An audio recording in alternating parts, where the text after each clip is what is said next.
Hello Web, tudo azul por aí? Aqui é Lucas Freire falando. E agora é o seguinte, no nosso ImpulseCast, o bicho vai pegar. Nós agora vamos falar de esquiva, nós vamos falar de lidar com as adversidades, porque eu tô aqui com uma pessoa que representa o que pra mim é o ápice da excelência humana, um atleta olímpico. Aliás, eu tenho aqui um disclaimer pra fazer. Eu acho que toda Olimpíada devia ter férias geral. Todo mundo devia parar para assistir e honrar aquelas pessoas que passam a vida treinando e que às vezes o lugar delas da excelência vai durar segundos, vai durar alguns minutos. Então a gente precisa ressaltar, entender e conversar. Então, para abrilhantar, eu tô aqui com ninguém menos do que Herbert Conceição. Cara, bota palma aí, tem palma aí, gente, palma aí, ó. Palma aí, dispensa comentários. Cara, seja bem-vindo. Obrigado. Seja bem-vindo, pra mim é uma honra. Eu tenho várias curiosidades assim. Primeiro é o seguinte, como é pra você estar num evento de inovação? E claro, você veio como júri aí, né, do Get in the Ring. Então você tava em casa ali, né? Literalmente é um ringue, né? Era um ringue. Em casa, tava ali no meu local de trabalho, no meu local que eu passo mais tempo, né, na minha vida. Sim. Até mais do que com a minha família, eu tô dentro do ringue. Eu passo mais tempo no ringue do que com a minha própria família, às vezes. Né? Então, ó, pra quem não tava aqui, a gente tem um ringue no palco e a gente teve agora a batalha de startups exatamente no ringue, né? Conta aí, como é pra você estar num ambiente tão diverso e diferente do seu sistema normal, né? Do seu ecossistema. Cara, é legal, é uma experiência nova, claro, mas como o evento já diz, inovação, né? É uma coisa diferente, uma coisa nova pra mim. E eu gostei da lucidez que foi conduzida a minha parte ali, um ringuezinho, uma coisa bem descontraída, mas também com um ponto mais sério, né? Sim. Abordamos alguns assuntos importantes, ligando a minha vida de atleta com a vida no empreendedorismo, a vida nos estudos, Sim. em todos os segmentos. Então foi legal eu poder ter essa conexão com outras pessoas também e para contar um pouquinho da minha história. Bom, eu acho que um dos grandes debates que vem sempre em mente quando a gente vê um atleta de alto desempenho é a relação entre disciplina e talento. E isso é uma coisa que a gente conversa muito, assim. E eu imagino que para chegar num nível como o seu, são muitas privações, né? Fala um pouquinho aí dessa vida de atleta, porque treino é que você falou já, né? Passo mais tempo no ringue do que em casa. Pois é. E aí? Como você falou, né? Tudo vem da disciplina. Eu acho que o talento, quando ele é unido, quando é agregado à disciplina, é algo que ele é extremamente escalável, é ilimitado. Mas quando esse talento ele não tem a disciplina para poder treinar, para poder se dedicar, ele é limitado. Sim. Ele vai até um ponto, né? Quando você precisa chegar no extremo, só o talento não chega. Precisa de um pouco de algo a mais. E esse é algo a mais que eu sempre tentei deixar na minha vida de atleta, nos meus treinamentos, durante a minha dedicação, minha trajetória de treinamento. Não à toa eu consegui chegar no ápice da minha carreira de atleta, né, olímpico, que foi a medalha de ouro. Sim. Então foi bem legal. Eu até esqueci o início da pergunta. Cara, é o TDAH. Siga, tamo junto no TDAH, somos nós. Velho, eu fico aqui viajando, imaginando um pouco da sua rotina. Vá, diga. Lembrei, desculpe. Então, a questão da minha trajetória, você perguntou um pouco. Eu comecei 14 anos no esporte, né? Comecei a competir em alto rendimento com 15 anos aqui em Salvador. Aos 19 anos eu fui convocado para compor a equipe olímpica de boxe, ou seja, ali os melhores atletas de cada categoria, para poder se preparar para a Olimpíada em 2017, para preparar para a Olimpíada de 2020, que aconteceu em 2021. Então mudei para São Paulo, fiquei longe da minha família, longe dos meus amigos, da minha rotina. Então foi a vida dedicada e abdicada das coisas mais gostosas que eu vivia na minha rotina, né? Sim. De jovem, sim. Um jovem adulto, 19, 20 anos, a minha adolescência também abdiquei de muita coisa, em prol de um sonho, né? Que bom que deu certo, mas como eu até falei ali um pouco no palco, eu dediquei minha vida inteira sem a certeza que daria certo. Mas mesmo se não tivesse dado certo, eu hoje estaria satisfeito, porque o que era da minha parte, que era para ser feito da minha parte, eu fiz. Eu acho que isso é o mais importante. Você tem que ter um propósito na sua vida, em qualquer segmento que seja, e o que for da sua parte, você tem que fazer bem feito. Se deu certo ou não, é consequência. Mas você tem que estar em paz com você mesmo por fazer o que deveria ser feito. Que demais, cara. Eu acho que isso nos ensina muito, que às vezes a gente acorda, tem um dia difícil, e olha, a minha parte eu tô fazendo, né? Exatamente. E é claro que o acaso opera, um monte de coisa pode acontecer, mas a sua parte você tava lá, né? Claro. E uma coisa que às vezes a gente fantasia, mas principalmente no esporte como um boxe, tem uma parte muito grande aí que é planejamento e estratégia, né? Então, que é planejar, ter uma estratégia, desde da preparação até, eu imagino, para uma preparação para a Olimpíada. Isso é uma coisa que está muito incluída também na rotina do atleta de alto desempenho? Claro, com certeza. Eu acho que o boxe não é algo feito, não é só subir no ringue e trocar soco, né? Sim. Não é só porradaria, como muitos pensam. É algo que é treinado, que é estudado, que é planejado. Perfeito. Então é algo que é técnico. Uhum. Não é algo, não é uma briga de rua. Sim. É algo profissional. Uhum. Então é difícil essa parte preparatória, mas é importante. Mais difícil ainda no boxe olímpico, porque nas lutas profissionais que são marcadas com muita antecedência, você já sabe qual será seu adversário, é mais fácil uma preparação, porque você já tem uma preparação específica. Uhum. Nas competições olímpicas é bem complexo, porque eu viajo para o local da competição e um dia antes do início da competição eu recebo o sorteio das chaves. Então, é um dia antes, cara. Exatamente. Eu sei o meu adversário um dia antes da luta. Tá. E os meus possíveis adversários também. Então, não tem como fazer uma preparação específica para determinado atleta. Entendi. A gente tem que fazer uma preparação geral, né, para possíveis adversários e adequar a estratégia tática de acordo ao oponente ali um dia antes. Sim. Entendeu? E a maioria das vezes a gente não conhece esse adversário, principalmente quando é a primeira luta. Uhum. A gente não conhece, porque às vezes eu vou para uma competição que eu nunca cruzei com um determinado país, que nas competições a gente representa o nosso país, então eu vou lutar com um cara, sei lá, da Ucrânia, vou lutar com um cara da Moldávia. Uhum. Às vezes eu não conheço, às vezes a primeira competição dele, às vezes ele entrou na equipe, na seleção nacional faz pouco tempo, então eu não conheço. Às vezes, então a gente tem que traçar uma estratégia durante a luta. Olha a tamanha complexidade. É importante você ter uma inteligência de adaptar, exatamente. Né? Você tem que ser um cara bom de interpretação, digamos assim, desculpe, para você entender como o seu adversário está lutando, para você tirar o seu melhor e aplicar ali dentro do ringue para determinado adversário. Então é algo complexo, mas que faz a gente aprender além do boxe, com toda essa dificuldade. Eu acho que tem um aprendizado aqui, eu trago um paralelo para os negócios muito grande, que é a tomada de decisão em ambientes de incerteza, né? Exatamente. Porque chegou um cara lá novo, da Moldávia, que eu nunca vi, e aí eu tô no ringue, aí ele tem uma base diferente, aí você vai ajustando, isso. né? É exatamente isso. Exatamente isso. Aqui na América, por exemplo, nós temos boxeadores mais técnicos, com boxe mais limpo, mais vistoso, algo mais bate, esquiva, puxa, pegar, não sei, tocar e não ser tocado. Quando a gente vai para a Europa, a maioria dos países já tem um boxe mais sujo, um boxe mais intenso. Sim. É muita porradaria, muito bloqueio.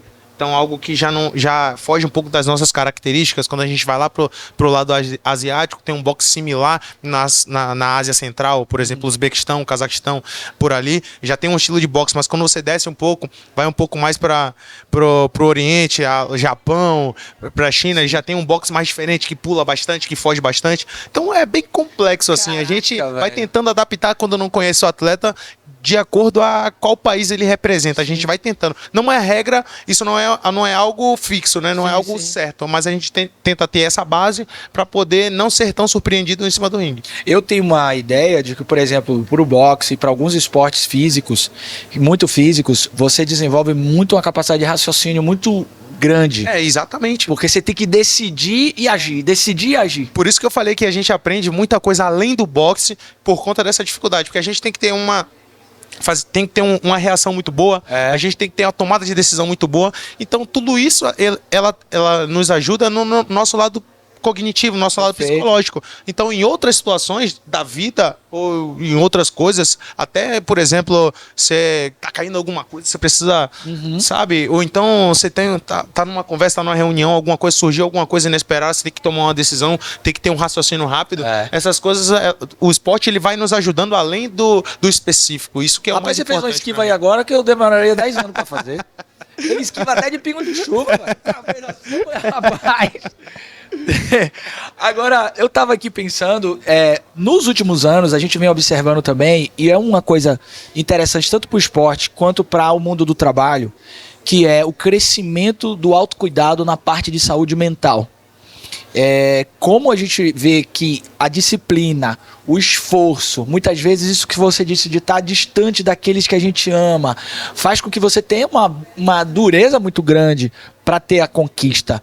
E isso muitas vezes mexe com o seu bem-estar, né? E eu vejo crescer nos esportes em geral o lugar do psicólogo, o lugar dessa pessoa que se cuida, né? Que não é só a produtividade. Porque você pode estar muito bem treinado, mas não está bem aqui.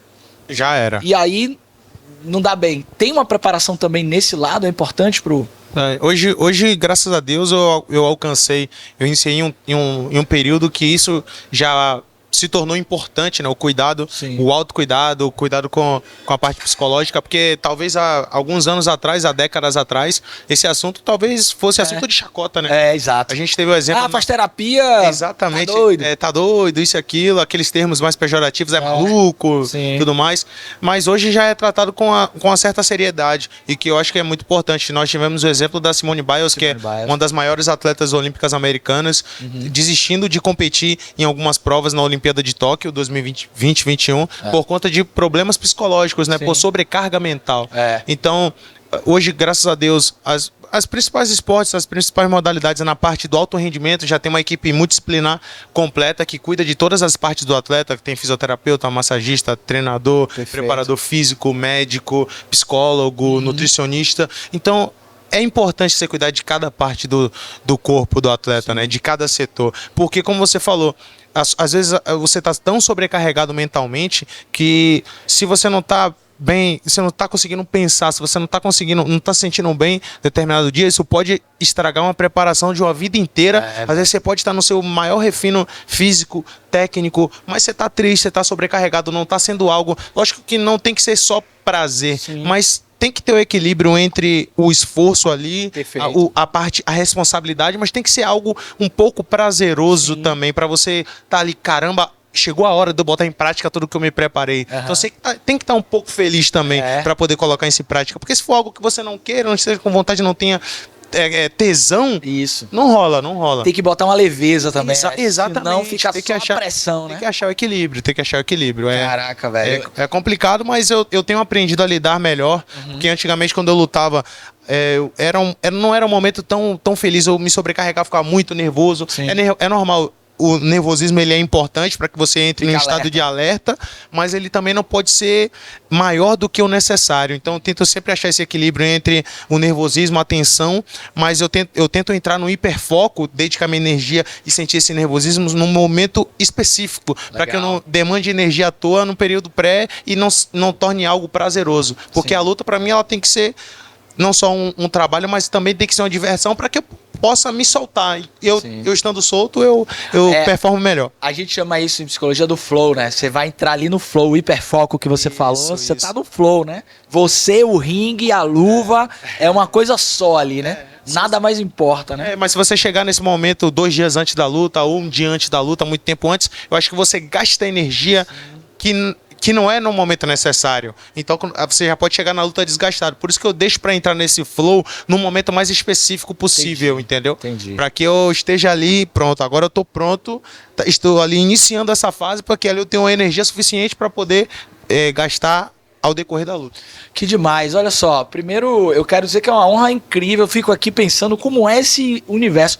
Uma pergunta, curiosidade, você tem algum que é seu arqui-rival, que meio que você pensa assim, que você até evolui por causa dele, porque por causa dele você treina mais, e tem alguém assim, se for muito embaçado dizer nomes, não precisa, mas fala assim, tem e tal.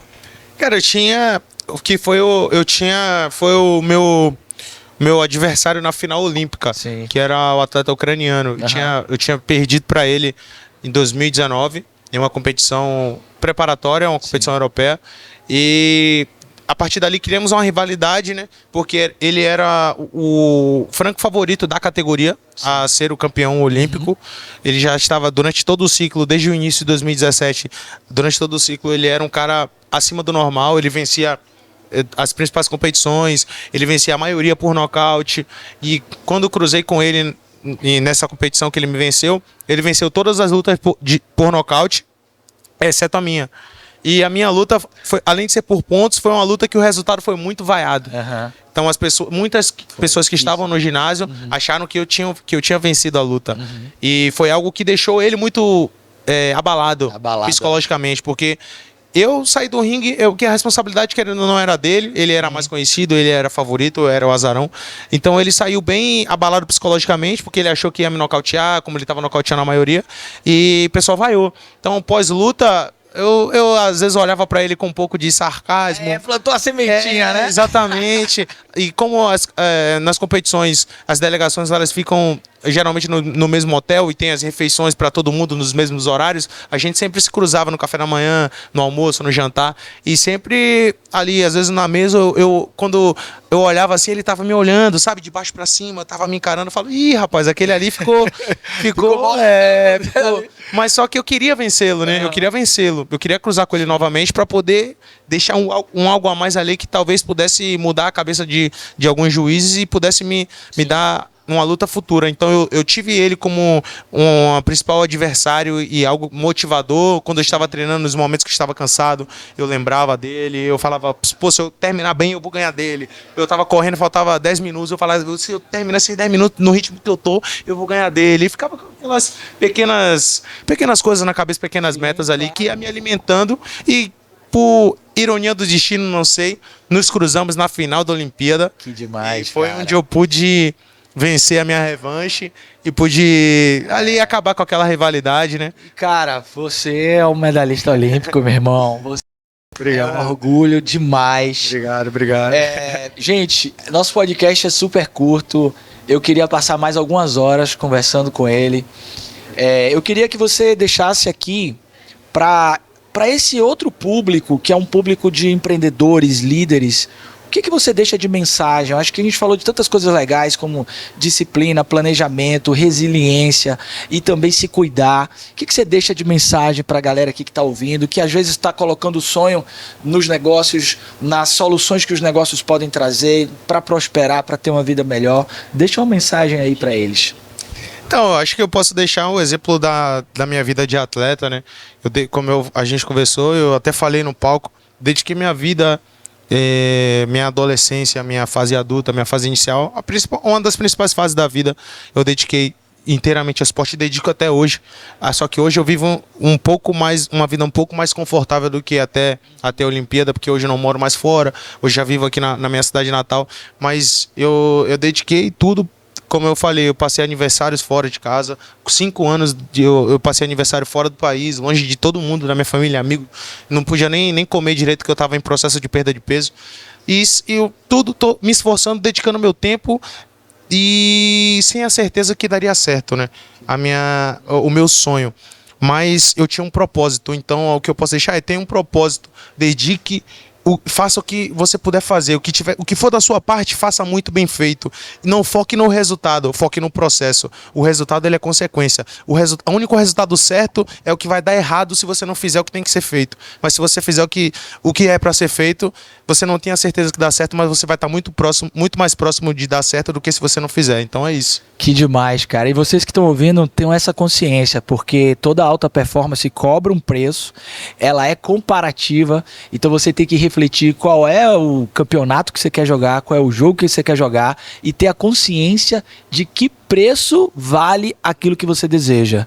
E, cara, deixa aí como as pessoas podem se conectar com você, como elas podem acessar você, quem quiser aí se conectar, trocar uma ideia. É só seguir, acompanhar lá no Instagram. Às vezes eu tô numa época que eu tô postando bastante coisa sobre a minha rotina, posto alguns treinamentos, posto uma parte também bem descontraída da minha vida, né? Gosto de futebol, torcedor do Bahia, gosto de brincadeiras também. Aí deu errado, hein?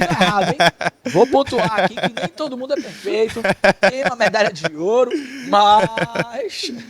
Então pode seguir lá, @EbertWilliamBox, Ebert com H, W, William com W, uma L só, box no final. Acho que quando bota o Ebert e o W já vai aparecer lá, meu Instagram, uma foto de azul com a luva. É só seguir lá e acompanhar. Eu sou um cara bem acessível, se mandar mensagem, na medida do possível eu respondo, tiro dúvidas, enfim. É isso. É isso aí, minha gente. Então, ó, se inspirem, se conectem e apertem o play da vida. Tive aqui o prazer de conduzir mais um episódio do nosso ImpulseCast. Se você gostou, coloca os comentários, compartilhem, espalhem para o mundo. Não deixem de participar, porque isso é fundamental. E até a próxima. Um abraço, até já. Fui!